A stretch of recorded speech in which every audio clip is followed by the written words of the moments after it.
여러분 안녕하세요. 이번 강의는 질투는 나의 힘이라는 기영도 작가의 작품이에요. 기영도 작가는 많은 작품들에서 나타나는 특징들인데 결핍을 주제로 하는 경우들이 되게 많습니다. 결핍이라는 건 이제 무언가가 없다는 얘기잖아요. 그 없는 것에 대한 그리움이 드러난다든지 또 아니면은 없는 것에 대한 어떤 슬픔이 드러난다든지 그런 내용들이 굉장히 많습니다. 대표 작품으로는 우리가 제일 처음 중학교 때쯤이었을 거예요. 제일 처음에 배웠었던 엄마 걱정, 그런 작품이 대표적이 되겠습니다. 그 작품에서도 이제 어머니가 시장에 나갔었나요? 그 시장에 나가서 오래도록 돌아오지 않아서 시적 화자가 어떤 마음이었었는지, 그리고 또 그 상황에서 두려움에 떨고 있었던 그런 상황, 그런 부분을 떠올리면서 현재도 아직도 그게 한으로 남아있다. 그런 내용의 작품이었었죠. 여기 이 작품은 이제 그리움의 정서라기보다는 자신의 어떤 결핍 때문에 생겨났었던 그 질투의 마음, 그런 것들이 이제 작품의 주된 소재로 사용이 되고 있습니다. 내용 한번 읽어보도록 할게요.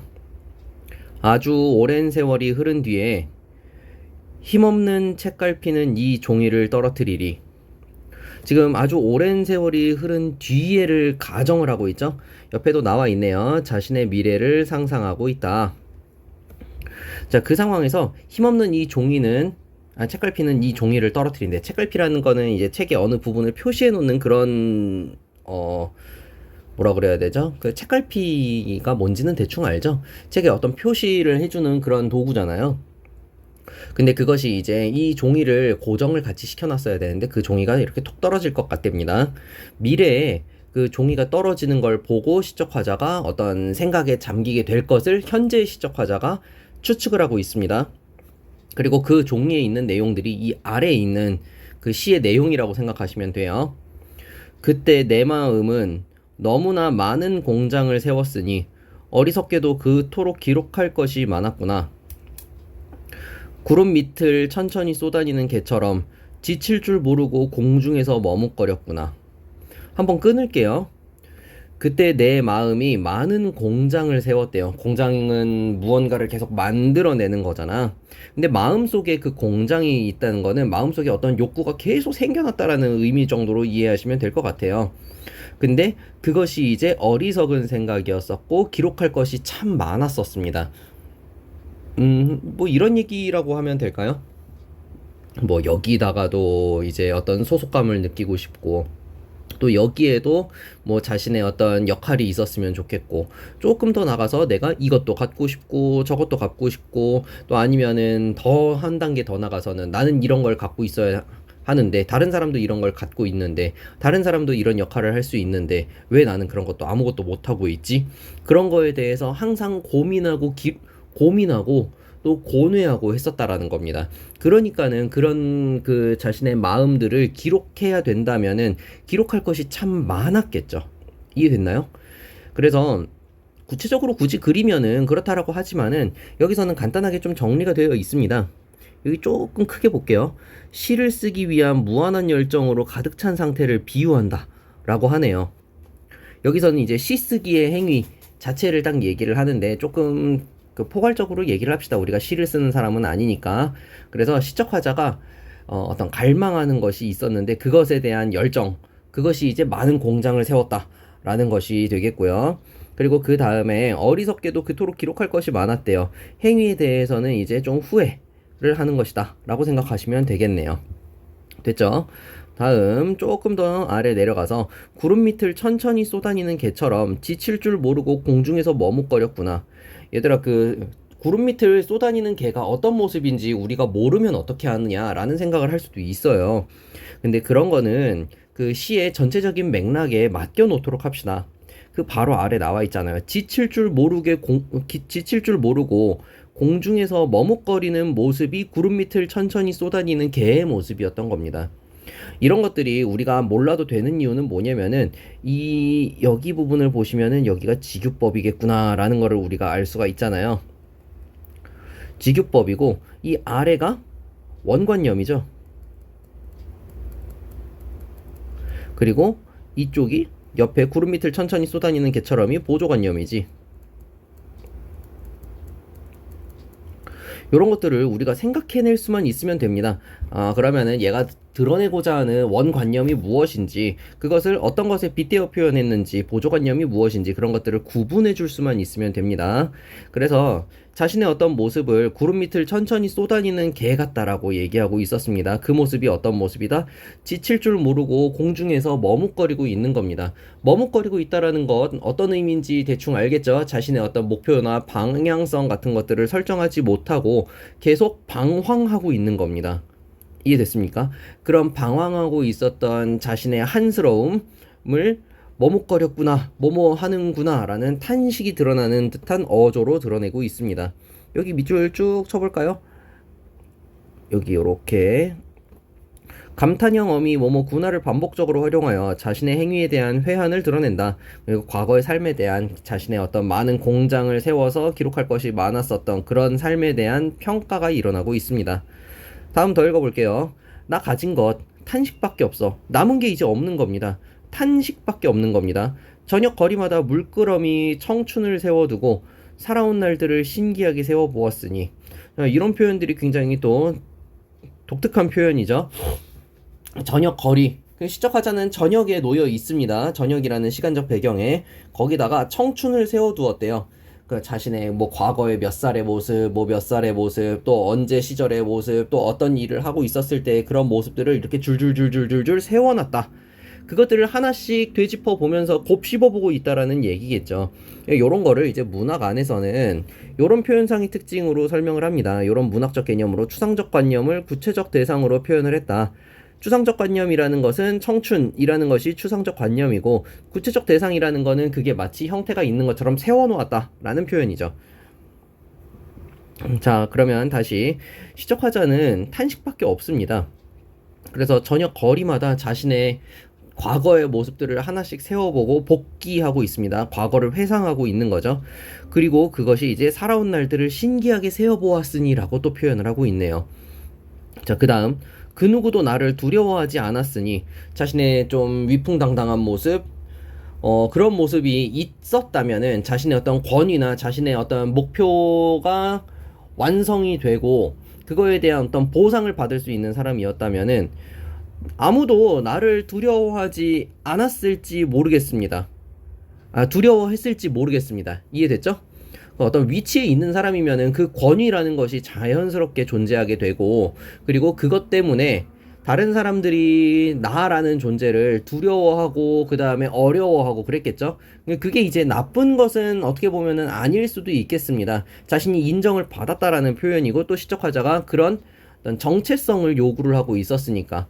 근데 그 누구도 나를 두려워하지 않았대요.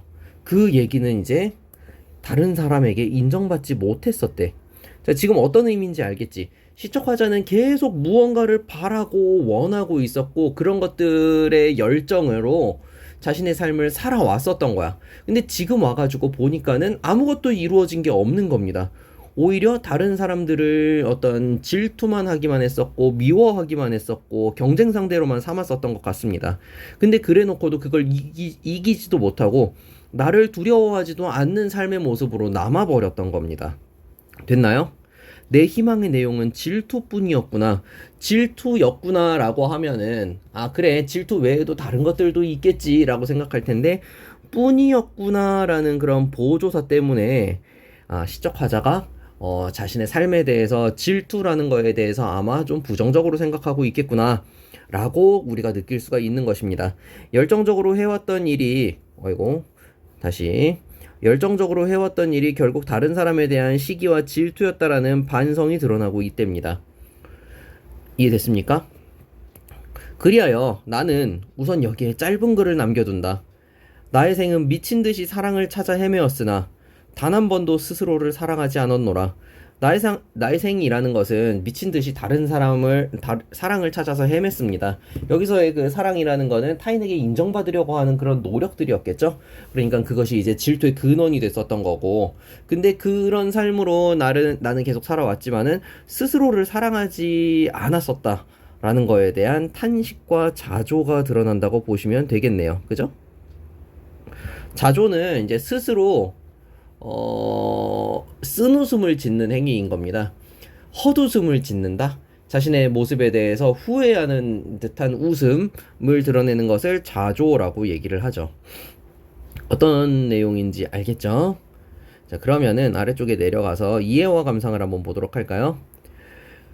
자, 요런 부분은 쌤이 현대시 강의를 여기서 하면서 계속 얘기하는 부분인데, 이 부분이 보통 선택지로 등장합니다. 등장하는 문장들이기 때문에 여기에 아래 나와 있는 말들은 암기 플러스 이해가 돼야 됩니다. 읽어볼게요. 이 시는 아주 오랜 세월이 흐른 뒤에로 시작하고 있다. 이는 미래의 시점을 가정하여 현재 자신의 삶을 반성하는 화자의 모습을 드러내기 위한 것으로 볼 수 있다. 즉, 화자는 미래의 자신이 현재의 자신을 회상하는 것으로 시적 상황을 설정하여 자신의 현재 삶을 반성적으로 평가하고 있는 것이다. 화자는 자신의 행위를 너무나 많은 공장을 세운 것으로 평가하며 스스로 질책하고 있다.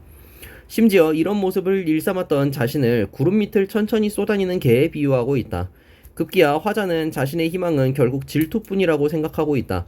이렇듯 화자는 자신의 삶을 부정적인 것으로 여기고 있다. 그러나 한편으로 화자는 사랑을 찾아 헤매며 타인과의 관계에서도 인정받고 싶어 했다. 하지만 결국 단 한 번도 스스로를 사랑하지 않은 자신을 발견하고 안타까워한다. 열정적으로 살아왔지만 질투만을 일삼았으며 정작 중요한 것은 자기 자신에 대한 사랑이라는 사실을 알지 못했던 것이다.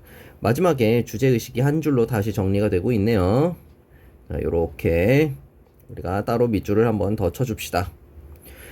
그래서 이 작품의 전체적인 그 시상 전개의 구조는 현재의 삶을 먼저 얘기를 합니다. 그죠?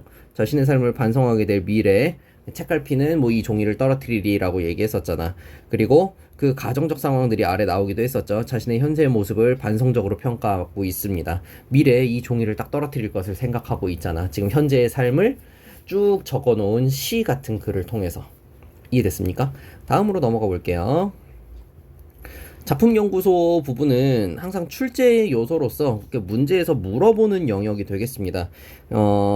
이 시에서 드러나는 참신한 표현 같은 것들은 내신이면은 반드시 이제 좀 암기를 하고 가셔야 될 것 같아요. 그 중에서도 이제 역설적 표현, 그리고 가정법. 가정은 이제 미래를 가정한다라는 표현법이에요. 여기는 꼭 읽어보셔야 되겠습니다. 그죠? 여기는 읽어보시고 이해를 꼭 해놓으시기 바랍니다. 그 다음에 시어의 의미, 상징적인 의미들을 갖고 있는 시어들이 꽤나 있었죠. 공장이라든지 개라든지 질투라든지. 특히 그 중에서도 이제 질투라는 시어는 우리가 잘 이해를 해야 되겠습니다. 시적 화자가 자신의 삶을 이끌어갔었던 것이 질투뿐이었다고 했잖아. 그리고 그것이 이제 부정적으로 평가가 되었다라고 하는 겁니다. 이 시를 읽을 때 학생들이 좀 애매하게 생각하고 좀 어려워하고 헷갈려하는 그런 부분이 있는데요. 다른 사람들이 나를 두려워하지 않았다라는 거에 대해서 그러면은 친근한 이미지인가? 라고 생각하면서 긍정이라고 보는 경우들이 있어요. 근데 항상 시에서는 그 시어의 사전적인 의미가 중요하다기보다 함축적인 의미가 중요하잖아요. 그 함축적인 의미는 어디서 나오냐면은 시의 그 흐름에서 나오는 겁니다. 시의 내용상의 특징이나 그런 부분을 좀 잘 고려를 하셔야지 우리가 받아들일 수 있는 것이지, 이거를 시적 화자는 인정받고 싶어 했고 그리고 그 인정받지 못했었다라는 말을 어떻게 표현한 거야? 두려워하지 않았다라는 걸로 얘기를 했을 뿐인데, 시어를 그냥 사전적인 의미로 받아들이기 시작하면 정말로 답이 없어집니다. 그래서 시어의 의미 같은 것들은 좀 시를 암기를 해야 되는 사람들 있지, 내신에서 만약에 이 시를 공부해야 된다 뭐 그런 사람들이라면은 요거는 이렇게 좀 받아들이고 가시는 게 좀 더 맞을 것 같아요. 그 다음에 세 번째, 추상적 관념의 구체화. 발행의 저녁거리마다 물끄러미 청춘을 세워두고 해서 청춘은 물리적 실체가 존재하지 않는 추상적 관념이다. 그런데 화자는 청춘을 세워둘 수 있는 물리적 대상으로 표현하고 있다. 여기다가 밑줄 쳐줄까요? 화자는 청춘을 세워둘 수 있는 물리적 대상으로 표현하고 있답니다. 이런 것들이 우리가 선택지에서 등장하게 됐을 때 당황하지 않아야 되는 내용이에요. 다시 더 읽어봅니다. 이는 참신한 발상을 통해 시적 상황을 형상화한 것으로 볼 수 있다. 이러한 방식은 고전 시가에서도 종종 등장하는데 황진이의 시조에서도 발견할 수 있답니다.